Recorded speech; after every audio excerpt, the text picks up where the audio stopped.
So what is happening with the euro and the pound now? They're both weaker today against what was a stronger dollar, now a fairly flat dollar. Is this European central banks waking up to the need to talk about the currency, or is that just a byproduct of them discussing openly and honestly monetary policy from here?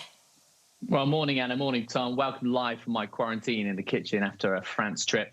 Well, in terms of your question, the ECB is jawboning the currency. That's what's driven the move over the past 2 days. Jawboning very mildly, I will say. So we've had some comments by the ECB's lane saying that the currency does matter and it has moved a lot. And we've had a few other comments in an FT report off the record, some of them on the record. I don't think it's that important right now because for ECB monetary policy, there's one thing that's way more important. It's domestic consumption thanks to what's going on with COVID-19.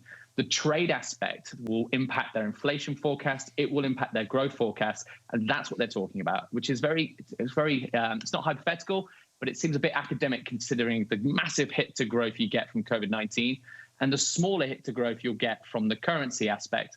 It is more marginal than what would happen if we had a second wave, for example.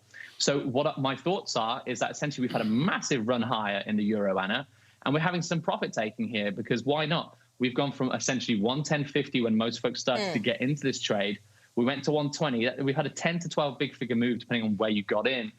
We had a lot of positioning as well. The euro positioning is very long. You look at the real money, they are extremely long, historically high. So Anna, where do I square the circle here? We've had a big move higher. We've had a bit of profit taking after these comments from the ECB.